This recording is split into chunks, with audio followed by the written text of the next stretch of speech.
সুপ্রিয় শিক্ষার্থীবৃন্দ, আশা করি সকলেই ভালো আছো। আমি আমার পূর্বের ভিডিওতে ভয়েস চেঞ্জের কতিপয় নিয়মাবলী নিয়ে আলোচনা করেছিলাম। আজকে আমি ভয়েস চেঞ্জের অবশিষ্ট নিয়মাবলী নিয়ে আলোচনা করব। তো যেভাবে তোমরা জানো, ভয়েস হচ্ছে দুই প্রকার, অ্যাক্টিভ এবং পেসিভ।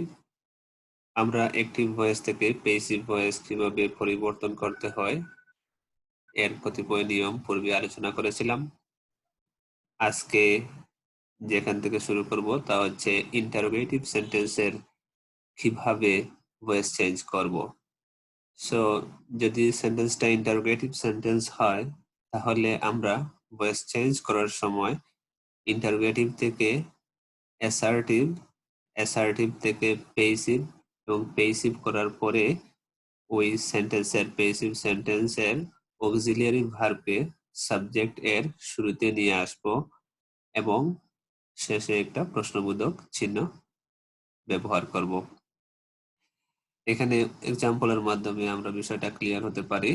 যেমন active sentence, interrogative sentence, have you eaten rice. So এই ইন্টারোগেটিভ সেন্টেন্সকে আমরা বলেছিলাম অ্যাসার্টিভ বানাবো। আমরা যদি দুইটি স্টেপ এখানে সাইলেন্টলি করে নেই, লিখতে হবে না, বাট সাইলেন্টলি এগুলা করে নিতে হবে। যেমন হ্যাভ ইউ ইটেন রাইস কে আমরা অ্যাসার্টিভ বানালাম you have eaten rice. You have eaten rice present perfect tense. So আমাদের আগের নিয়ম অনুসারে প্রেজেন্ট পারফেক্ট টেন্স হলে পরবর্তী জোড় সংখ্যা হচ্ছে প্রেজেন্ট পারফেক্ট কন্টিনিউয়াস টেন্স, তার auxiliary verb have been, has been এর একটা অক্সিলারি ভার্ব আসবে। এভাবে আমরা পেসিভ করে নেই। আগে রাইস অবজেক্টকে সামনে নিয়ে আসলাম সাবজেক্ট বানাইয়া, rice has been auxiliary verb present perfect continuous tense এর, তারপর মূল ভার্বের past participle form rice has been eaten, আর সাবজেক্ট ইউ কে বাই এর পরে অবজেক্ট হিসেবে দিয়ে দিলাম। ইউ এর অবজেক্টিভ ফর্ম হচ্ছে you. So you have eaten rice হয়ে গেল rice has been eaten by you. এখন এই প্যাসিভ সেন্টেন্সের শুধুমাত্র অক্সিলিয়ারি ভার্বকে সাবজেক্টের শুরুতে নিয়ে যাব। এখানে দেখানো হলো যে হ্যাজ সামনে নিয়ে গেলাম, তারপর রাইসকে পরে নিলাম, has rice been eaten by you, আর শেষে একটি প্রশ্নবোধক চিহ্ন কোয়েশ্চেন মার্ক দিয়ে দিলাম। So have you eaten rice এর প্যাসিভ হয়ে গেল has rice been eaten by you. আর এই দুইটি স্টেপ আমরা সাইলেন্টলি করে নিলাম। তো এইভাবে আমরা ইন্টারোগেটিভ সেন্টেন্সের পেসিভ করতে পারি। ইন্টারোগেটিভ সেন্টেন্স যদি হু দ্বারা শুরু হয় সেক্ষেত্রে আমরা পেসিভ বানানোর জন্য শুরুতেই বাই হোম, এরপর অক্সিলারি ভার্ব টেন্স এবং পারসন অনুযায়ী অবজেক্টকে সাবজেক্ট বানাবো, তারপর বি, বিং, বিন এই অক্সিলারি ভার্বগুলা একটি বসবে, তারপরে ভার্বের past participle form plus question mark. For example active voice হচ্ছে হু ইজ কলিং মি। এখানে হু দ্বারা শুরু হয়েছে, সো আমরা স্ট্রাকচার অনুযায়ী বাই হোম দ্বারা শুরু করলাম। হু এর স্থলে বাই হোম দিলাম। By whom am I being called, auxiliary verb am, তারপর অবজেক্ট কে সাবজেক্ট বানালাম I, এখানে অবজেক্ট বি ছিল, এটাকে সাবজেক্টিভ ফর্ম I নিয়ে আসলাম, তারপরে being দিলাম auxiliary verb, তারপর মূল ভার্বের past participle form plus question mark. So who is calling me এর পেসিভ হচ্ছে by whom am I being called। যদি ইন্টারোগেটিভ সেন্টেন্স হোম দ্বারা থাকে সেক্ষেত্রে আমরা হু দ্বারা পেসিভ করব। হু হবে তারপর auxiliary verb as per tense and person, ভার্বের past participle form plus by, সাবজেক্টটা অবজেক্ট হয়ে যাবে plus question mark. Whom does he teach English, এই অ্যাক্টিভ সেন্টেন্সের পেসিভ হচ্ছে who is taught English by him.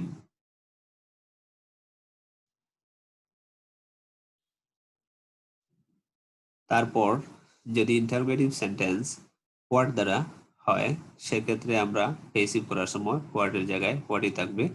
তারপর টেন্স পার্সন অনুযায়ী auxiliary verb হবে, ভার্বের ফার্স্ট পার্টিসিপল ফর্ম, তারপর বাই এবং সাবজেক্টটা অবজেক্ট হয়ে চলে যাবে পরে এবং প্রশ্নবোধক চিহ্ন হবে।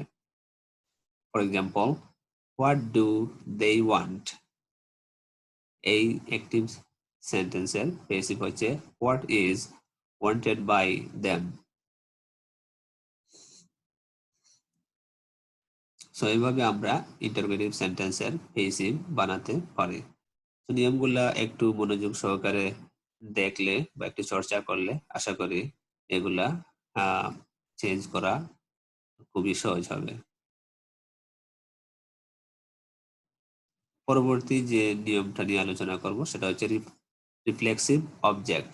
যদি কোনো সেন্টেন্সে অ্যাক্টিভ সেন্টেন্সে রিফ্লেক্সিভ অবজেক্ট থাকে সেক্ষেত্রে আমরা পেসিভ করার সময় সাবজেক্টটা সাবজেক্টই থাকে। রিফ্লেক্সিভ অবজেক্ট যুক্ত যে সেন্টেন্সগুলা এগুলাতে সাবজেক্টের জায়গায় সাবজেক্টই থাকে, এটা অবজেক্ট সাবজেক্ট হয়ে আসে না, সাবজেক্টের জায়গায় সাবজেক্টই থাকে। তারপর টেন্স পার্সন অনুযায়ী অক্সিলারি ভার্ব হবে, ভার্বের ফার্স্ট পার্টিসিপল ফর্ম হবে, বাই হবে এবং রিফ্লেক্সিভ অবজেক্ট হবে। For example, he found himself. So এখানে হিমসেলফটা হচ্ছে রিফ্লেক্সিভ অবজেক্ট। এক্ষেত্রে আমরা সাবজেক্টের জায়গায় সাবজেক্ট রাখলাম, যেমন হি যেহেতু first indefinite tense, first continuous টেন্সের অক্সিলারি ভার্ব আনলাম, ওয়াজ মূল ভার্বের ফার্স্ট পার্টিসিপল ফর্ম দিলাম, আর এই রিফ্লেক্সিভ অবজেক্টটাকে শুধু বাই এর পরে দিয়ে দিলাম যে he found himself, he was found by himself. Quasi passive verb, যদি কোনো সেন্টেন্সে কোয়েসিভ পেসিভ ভার্ব থাকে, অর্থাৎ কোয়েসিভ পেসিভ ভার্ব হচ্ছে এমন ভার্ব যেগুলা দেখতে অ্যাক্টিভ বা অ্যাক্টিভ ফর্মে থাকে বাট এগুলা পেসিভ এর অর্থ দেয়, এমন যেগুলা এগুলা হচ্ছে কোয়েসিভ পেসিভ ভার্ব। তো এই ভার্বগুলা যদি থাকে তাহলে আমরা পেসিভ বানাতে পারি দুইটি নিয়মে। একটি হচ্ছে সাবজেক্টটা আনচেঞ্জ, মানে সাবজেক্টের জায়গায় সাবজেক্টই থাকবে, তারপর অক্সিলারি ভার্ব হবে টেন্স অনুযায়ী, সাবজেক্ট অনুযায়ী, তারপর ভার্বের past participle form plus object. যেমন রাইস সেলস চিপ, এখানে সেলস বলতে অ্যাক্টিভ ফর্মে আছে, যেখানে মানে স্ট্রাকচার অনুযায়ী রাইস এই সেল করার কথা, কিন্তু রাইস সেল করে না, রাইস সোল্ড হয় অর্থাৎ বিক্রিত হয়, বিক্রি করে না। সো এটা কোয়েসিভ পেসিভ। সো এক্ষেত্রে আমরা সাবজেক্টের জায়গায় সাবজেক্ট রাখবো, তারপর অক্সিলারি ভার্ব, মূল ভার্বের past participle form plus adjective. এভাবে আমরা কমপ্লিট করতে পারি, পেসিভ করতে পারি, এবং এটাই হচ্ছে standard form. So rice sells cheap এর পেসিভ হচ্ছে রাইস ইজ সোল্ড চিপ। একইভাবে honey taste sweet, honey is tasted sweet. আর দ্বিতীয় যে নিয়মটি হচ্ছে সেটি হচ্ছে সাবজেক্ট অপরিবর্তিত রেখে অক্সিলারি ভার্ব হবে, তারপর অ্যাডজেক্টিভ এবং when, তারপর আবার সাবজেক্ট রিপিট হবে, অক্সিলারি ভার্ব হবে, মূল ভার্বের পাস্ট পার্টিসিপল ফর্ম হবে। যেমন হানি টেস্ট সুইট এর পেসিভ হচ্ছে honey is sweet when it is tasted, rice sells cheap, rice is cheap when it is sold। এই দুই নিয়মের এক নিয়মে করা যায়, তবে উপরেরটা হচ্ছে স্ট্যান্ডার্ড।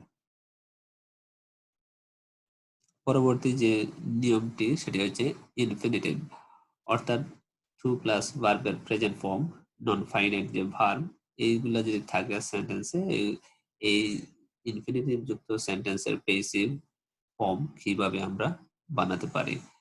যদি অ্যাডজেক্টিভের পরে ইনফিনিটিভ থাকে তাহলে সেক্ষেত্রে পেসিভ হয় না। যেমন ম্যাঙ্গোজ আর গুড টু ইট, এখানে গুড অ্যাডজেক্টিভের পরে টু প্লাস ভার্বের প্রেজেন্ট ফর্ম, অর্থাৎ এখানে ইনফিনিটিভ। সো এক্ষেত্রে ইনফিনিটিভে পেসিভ হবে না, এটা নট, এটাকে বলা যাবে না যে mangoes are good to be eaten, এরকম বলা যাবে না, এটা সবসময় অ্যাক্টিভ ফর্মে ব্যবহৃত হয়।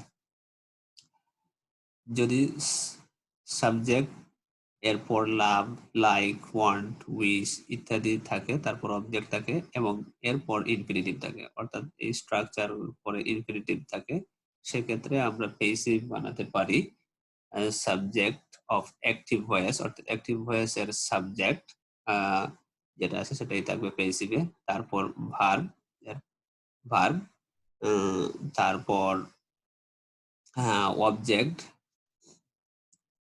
তারপর auxiliary verb, sorry to be, তারপর ভার্বের past participle form. For example, I wanted him to write a letter. এখানে আই যে সাবজেক্ট, তারপর ওয়ান্ট ভার্ব আসছে, তারপর অবজেক্ট আসছে হিম, তারপর ইনফিনিটিভ টু রাইট। সো এক্ষেত্রে আমরা প্যাসিভ বানাচ্ছি এই স্ট্রাকচারে। I wanted a letter, object এখানে চলে আসছে, এ লেটার, তারপর টু বি দিলাম, মূল ভার্বের পাস্ট পার্টিসিপল ফর্ম দিলাম, আর written. So I wanted a letter to be written. যদি advise, beg, order, recommend, urge ইত্যাদি পর indirect object plus infinitive plus direct object এভাবে থাকে সেন্টেন্স স্ট্রাকচার, সেক্ষেত্রে আমরা অ্যাক্টিভ সেন্টেন্সকে পেসিভ বানাবো। ইনডাইরেক্ট অবজেক্ট সাবজেক্ট হয়ে সামনে চলে আসবে, তারপর auxiliary verb as per tense, tense অনুযায়ী অক্সিলারি ভার্ব হবে, ভার্বের পাস্ট পার্টিসিপল ফর্ম, তারপর ইনফিনিটিভ সহ পরবর্তী অংশ। For example, the manager urged the supervisor to reduce the rate. The supervisor was urged to reduce the rate.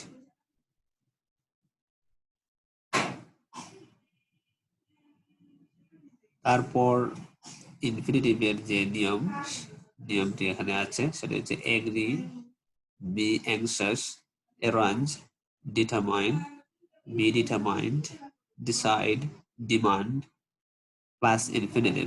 এগুলার পরে যদি ইনফিনিটিভ থাকে প্লাস অবজেক্ট থাকে, সেক্ষেত্রে আমরা পেসিভ করব subject plus verb plus that plus direct object plus should be plus ভার্বের past participle form. For example, he decided to sell the house. এই যে ডিসাইড ভার্বের পরে ইনফিনিটিভ টু সেল আছে, এক্ষেত্রে আমরা পেসিভ করব, যে সাবজেক্টের জায়গায় সাবজেক্টই থাকবে হি, তারপর ভার্বটি আছে ডিসাইডেড, দ্যাট আসছে এখানে, দ্যাটের পরে ডাইরেক্ট অবজেক্ট দ্য হাউস, তারপর শুড বি বুলবারের পাস্ট পার্টিসিপল ফর্ম। দা he decided that the house should be sold. এগুলো আমাদের ইনফিনিটিভের ভয়েস চেঞ্জ। এখন আসছি আমি জিরান্ড কম্বিনেশন, অর্থাৎ জিরান্ডের যদি সেন্টেন্সে জিরান্ড ব্যবহৃত হয়, অর্থাৎ ভার্বের আইএনজি ফর্ম থাকে, সেক্ষেত্রে আমরা ভার্বের আইএনজি ফর্ম যা নাউন হিসেবে ব্যবহৃত হয় জিরান্ড, এরকম থাকলে আমরা তার পেসিভ করব কিভাবে। Advice, insist, propose, recommend, suggest plus জিরান্ড, মানে এগুলোর পরে জিরান্ড প্লাস অবজেক্ট যদি থাকে, সেক্ষেত্রে আমরা subject, verb, that, direct object, should be, ভার্বের পাস্ট পার্টিসিপল ফর্ম ব্যবহৃত হবে। অ্যাক্টিভ ভয়েসে he suggested giving up smoking. So এটাকে পেসিভ বানাবো আমরা, সাবজেক্টের জায়গায় সাবজেক্ট থাকলো, তারপর verb he suggested that smoking should be given up. He suggested that smoking should be given up.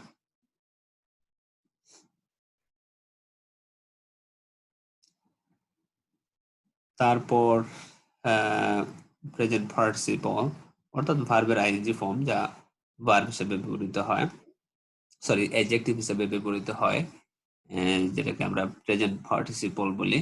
এক্ষেত্রে অবজেক্টটা সাবজেক্ট হিসেবে ব্যবহৃত হবে প্যাসিভ করার সময়। অক্সিলারি ভার্ব হবে টেন্স এবং পার্সন অনুযায়ী। তারপর ভার্বের পাস্ট পার্টিসিপল ফর্ম, তারপর participle clause plus by plus objective form of subject, অর্থাৎ সাবজেক্টটা অবজেক্ট হয়ে চলে যাবে। যেমন I saw him reading a book, he was seen reading a book by B.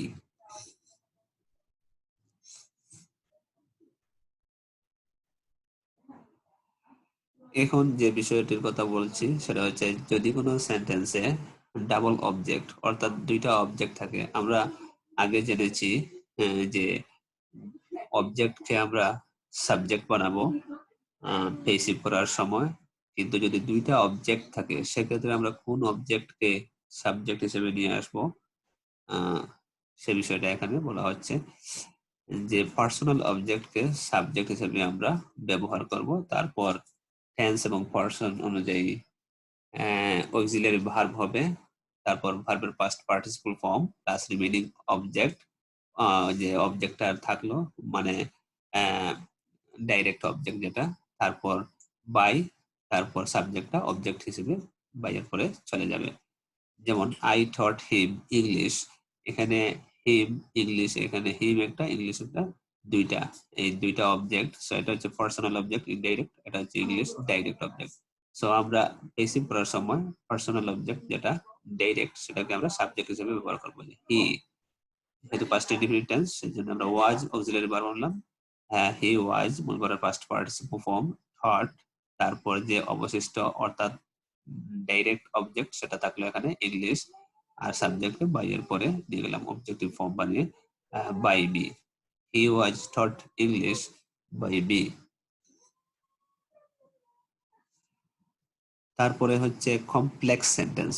যদি কোনো অ্যাক্টিভ ভয়েসে কমপ্লেক্স সেন্টেন্স থাকে সেক্ষেত্রে আমরা এটাকে পেসিভ করব কিভাবে? এক্ষেত্রে হ্যাঁ, আমরা মূলত প্রিন্সিপাল ক্লজ যেটি সেটিকে পেসিভ বানালেই হয়ে যাবে, আর যেটা সাবঅর্ডিনেট ক্লজ সেটাকে অপরিবর্তিত রাখলে চলবে। যেমন হি told me that he had done the work, এখানে হি টোল্ড মি এটা হচ্ছে এইটুকু হচ্ছে প্রিন্সিপাল ক্লজ। সো এই প্রিন্সিপাল ক্লজেরই আমরা পেসিভ করব, আর বাকি যেটা সাবঅর্ডিনেট ক্লজ আছে দ্যাট সহ বাকি অংশ, এই সাবঅর্ডিনেট ক্লজটা অপরিবর্তিতই থাকবে। হি টোল্ড মি, এখানে অবজেক্ট মি, সাবজেক্ট হয়ে চলে আসলো I was told by him, এটাকে বাই এর পরে নিয়ে গেলাম অবজেক্ট বানিয়ে যে I was told by him, আর দ্যাট থেকে বাকিগুলো অপরিবর্তিত রেখে দিলাম যে that he had done the work. So he told me that he had done the work হয়ে গেল I was told by him that he had done the work. যদি কোনো অ্যাক্টিভ সেন্টেন্সে সাইলেন্ট টু অর্থাৎ need, bid, dare, make, hear, feel, know, behold, see, watch এগুলোর পরে silent to অর্থাৎ bare infinitive থাকে, সেক্ষেত্রে আমরা পেসিভ করার সময় ওই ইনফিনিটিভের টুটাকে সামনে নিয়ে আসতে হবে, অর্থাৎ এটাকে প্রকাশ করতে হবে বা উল্লেখ করতে হবে।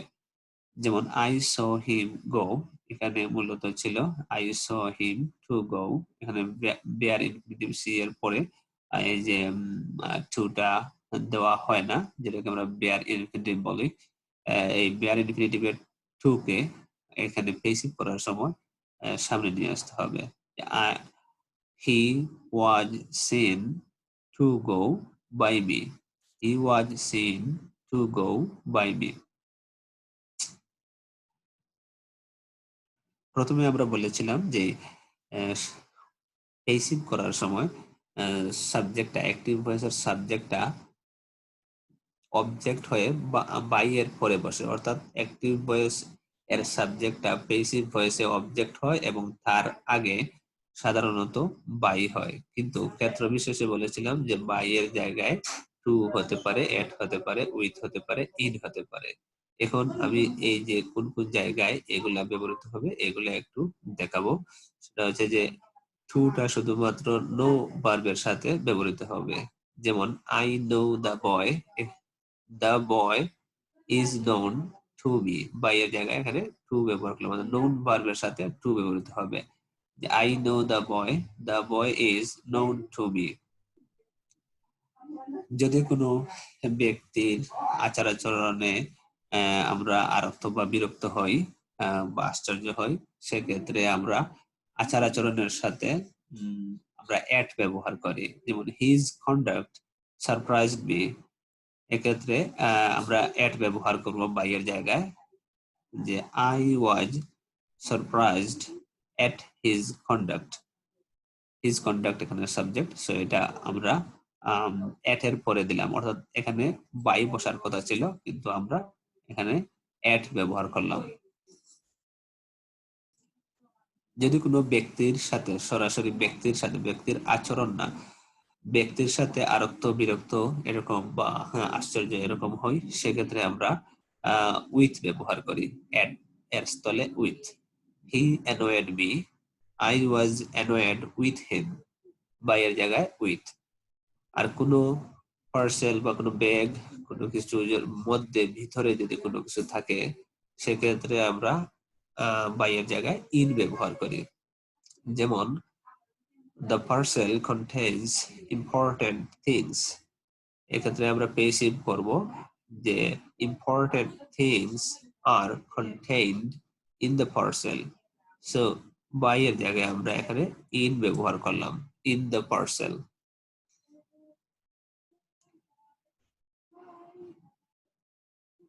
এখন আমরা যে বিষয়টি বলবো সেটি হচ্ছে যে যদি পেসিভ ভয়েসের সেন্টেন্স দেওয়া থাকে এবং বলা হয় যে অ্যাক্টিভ ভয়েস বানাতে, সেক্ষেত্রে আমরা যেটা করব সেটা হচ্ছে যে আমরা অ্যাক্টিভ ভয়েস থেকে যে নিয়মে পেসিভ করেছি ঠিক ওইটাকে উল্টাইয়া দিলে, অর্থাৎ রিভার্সাল করে দিলেই সেন্টেন্সটা ওই স্ট্রাকচারটা জায়গায়, অর্থাৎ রিভার্স করে পূর্বের জায়গায় নিয়ে আসলেই অ্যাক্টিভ হয়ে যাবে।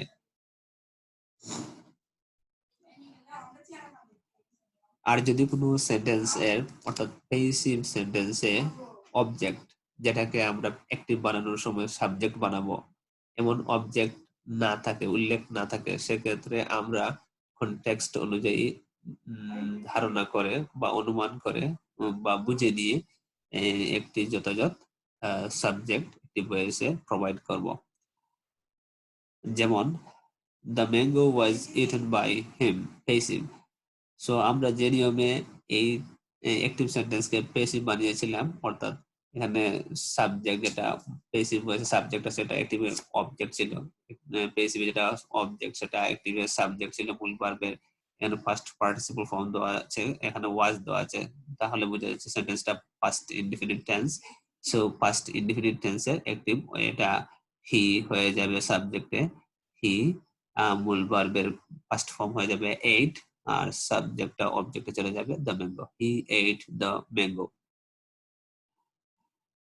আর যদি কোনো অবজেক্টের উল্লেখ না থাকে, যেমন English is spoken all over the world, এখানে ইংলিশ ইজ স্পোকেন বাই বলে পেসিভ সেন্টেন্সে অবজেক্ট দেওয়া নাই, সেক্ষেত্রে আমরা অনুমান করে বা ধরে নিয়ে বা বুঝে নিয়ে আমরা একটি সাবজেক্ট প্রোভাইড করব। তাহলে যেহেতু মানুষই কথা বলে, সেক্ষেত্রে আমরা সাবজেক্ট দিয়ে দিলাম পিপল।